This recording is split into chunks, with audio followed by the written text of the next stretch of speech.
Pelikula ni Brillante Mendoza na Marosa ipapalabas sa isang International Film Festival sa Israel. At Dennis Trillo, hot na hot sa kanyang swimming trunks para sa isang eksena sa kanyang movie.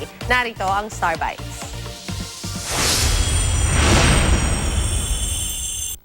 Pinagkaguluhan ng netizens ang hot na Insta video tungkol kay Dennis Trillo. Sa video, umahon si Dennis na nakasuot lang ng swimming trunks. Ayon sa manager ni Dennis na si Popoy Caritativo, ito ang unang beses na nag-swimming trunks si Dennis para sa isang pelikula.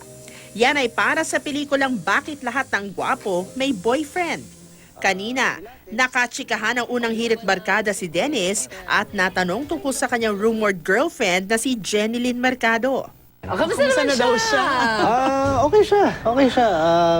May show siya ngayon, Superstar Duets. Tapos, yan. So talaga Nagpakitang gilas pa si Dennis ng terrific niyang talent sa pagda-drums. Ka-jamming pa si Egan Arnold Clavio.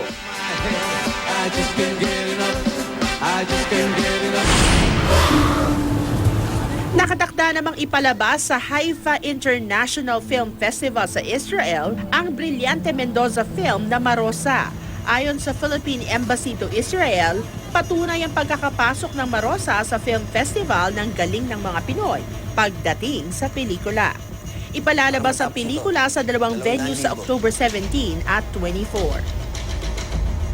Bukod pa dyan, pasok din ang Marosa sa top 10 Best Foreign Language Film Prediction ng US website. Sa listahan ng awardcircuit.com, nasa top 7 ang pelikula ni Cannes Best Actress Jacqueline Jose sa kanilang predictions list ng Oscars 2017.